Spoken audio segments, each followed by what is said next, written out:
3. Fitna harta. A. The fitna of this ummah in matters of wealth.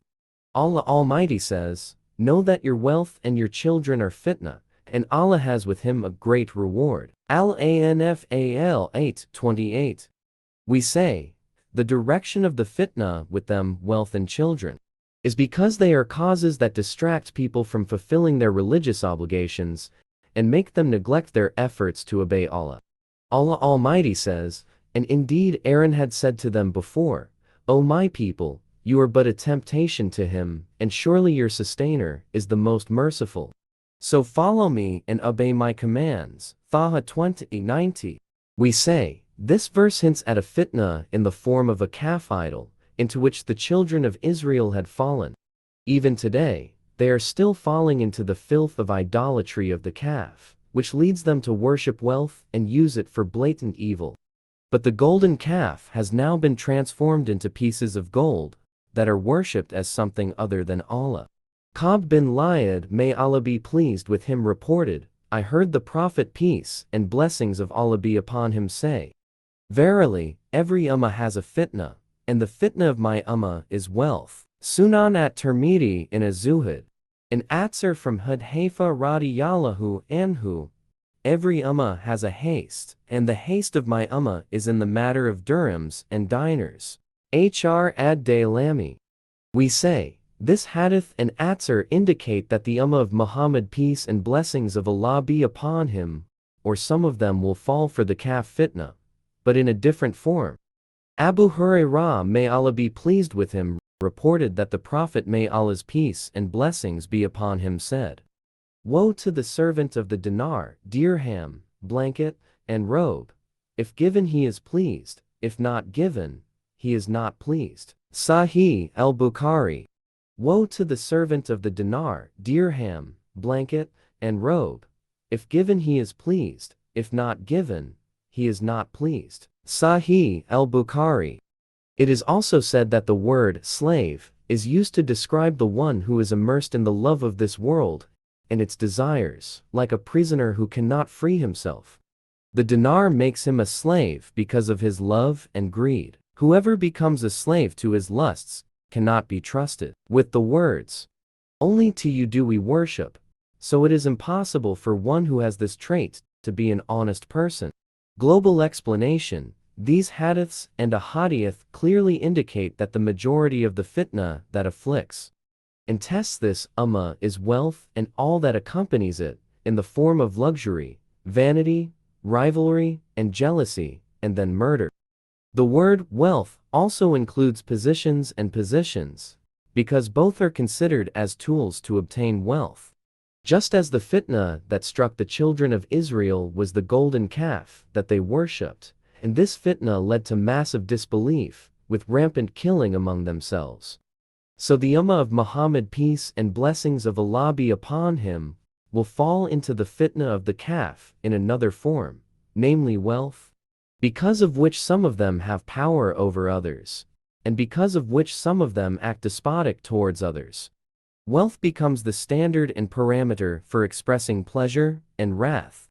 They even become the originators of intentions that are directed towards doing good deeds, so that the world is sought after by doing the deeds of the hereafter.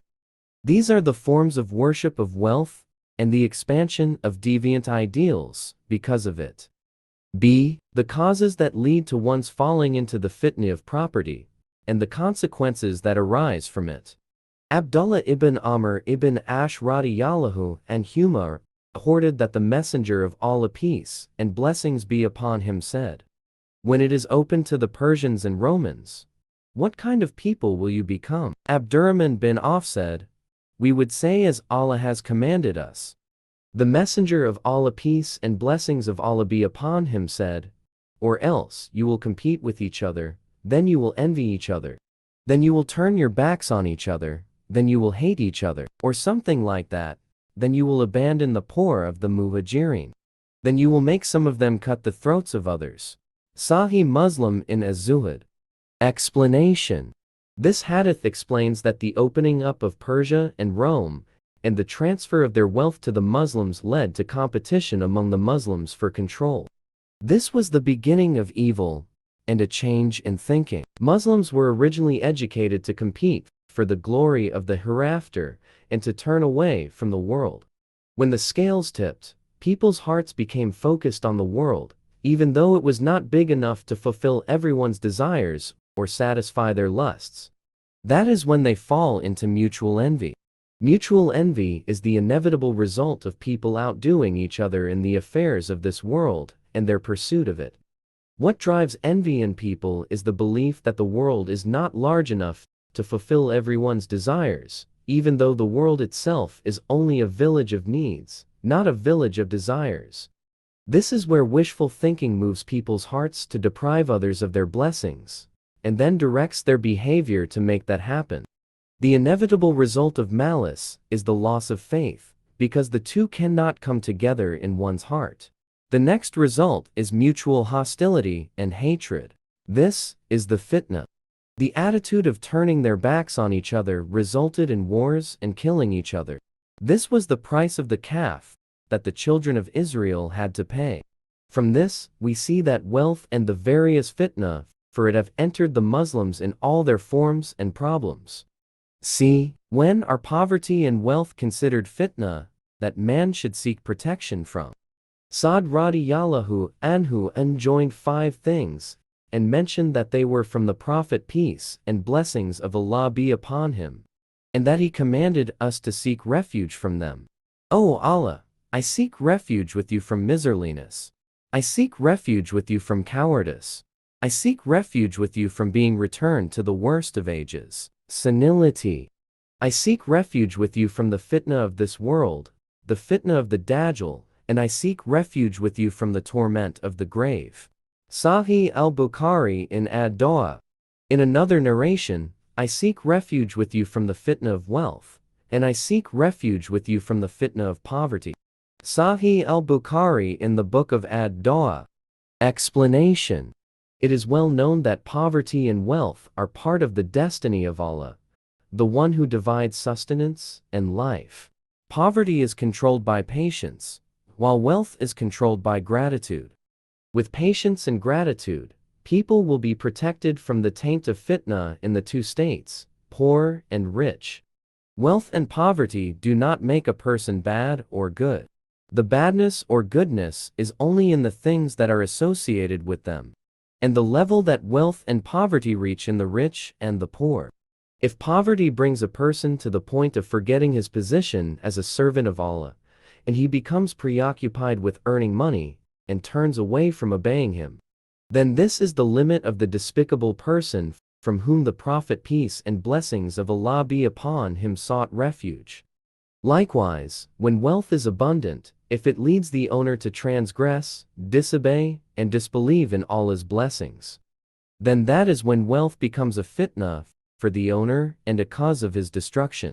The lack of wealth that makes people forget to obey Allah, and the abundance of wealth that makes people act disobediently, are 2 forms of the fitna of wealth. This includes poverty that makes one forget, and wealth that makes one disobedient. The Prophet peace and blessings of Allah be upon him sought refuge from it. The forgetfulness of poverty is also mentioned in the hadith, in which the Prophet peace and blessings of Allah be upon him sought refuge with Allah from it, along with refuge from disbelief. Ibn Hajar quoted al-Ghazali as saying, "The fitna of wealth is the ambition to accumulate wealth and love it so much that the person seeks it through unlawful means, and refrains from spending his wealth and fulfilling his rights. The fitna of poverty is a degrading poverty that is not accompanied by kindness and prudence, so that it puts the poor person, because of his poverty, in a place that is unworthy of a religious and dignified person. And he does not care that because of his poverty, he comes close to haram things wherever he can reach them, and in whatever situation he can find himself." Fathul Bari. D. The owner eats it in an unlawful manner, which is a fitna of wealth. Abu Hurairah, may Allah be pleased with him, reported that the Prophet peace and blessings of Allah be upon him said, "There will indeed come to mankind a time when a man will not care whether the wealth he earns comes from the lawful or from the unlawful. Sahih al-Bukhari in al-Buyu. Explanation. We can observe that this hadith shows one of the signs of the Day of Judgment, which is the lack of concern for wealth. They try their hardest to get it without paying attention to how they obtained it. It is the same for them whether the method is halal or haram. Perhaps this is what has encouraged and strengthened the widespread existence of riba-based banks in our society, so that riba-based trade has become very fast-growing and selling well in Islamic countries. In addition to this, various forms of haram businesses and livelihoods have become widespread in our society, even with the attitude of underestimating their haramness. These haram businesses and livelihoods include deception in buying and selling, swearing falsely, bribery, bidding on goods without the intention of buying them, but with the aim of getting others to bid higher, najisi, and trading in goods that are forbidden by Islamic law. The best treasure in fitna. Abu Sa'id al-Khudri, may Allah be pleased with him, reported that the Messenger of Allah, may Allah's peace and blessings be upon him, said, "It almost happens that the best treasure a Muslim has is a goat that he takes to the mountain tops and the places where the rain falls. He carries his din away from fitna." Sahih al-Bukhari in al-Fitan. In another narration, there will come to mankind an age in which a Muslim's best treasure will be a sheep, and he will take it to the top of the mountain, where the crops grow, where the rain falls. He escapes with his din from the fitna. Sahih al-Bukhari in al-Manakib, Hadith No. 3600. Explanation. This hadith indicates the corruption of people and the prevalence of various kinds of fitna against them. Unlawful things enter and invade their wealth at every turn, to such an extent that no one is safe from the taint of unlawful things on his wealth. This condition is described in a hadith. There will come a time when those who do not eat usury will still be exposed to its dust. One who looks at the situation in our times will find that the control of the economies of Islamic countries and all their infrastructures are linked to the riba-based banks. Moreover, almost all important positions and financial access in most of the Islamic countries have been entangled with the philosophy and hidden purpose of destroying Islamic society, and in general are very much against the teachings of Islam. These positions cannot be obtained or occupied except by people who are loyalists, or people who can please their bosses, or people who like to curry favor and take the face of their superiors. In other words, there is a price to pay to get these jobs, or to fulfill these various needs. In general, this price is the religion of a Muslim. Moreover, the majority of the muamala and interactions of free people have been infiltrated by various types of deception in buying and selling, offering merchandise without intending to buy it, but with the intention of raising the price, and bribery to facilitate their affairs. In other words, every mouthful of halal food has been contaminated with haram spices. From this direction, we can more or less understand the relationship between this hadith and the previous hadith. Namely, a time when people no longer care about halal and forbidden in wealth, which also indicates the prevalence of forbidden in all levels of society. I do not know whether this hadith refers to our own time or to later times, where haram elements dominate almost every financial transaction that people make. So corrupt is the situation that no one can be truly saved, except those who take a number of goats and go to the slopes of the mountains, because there are halal grasses there that can truly guarantee that the mouthful of food that is put into the mouth is halal.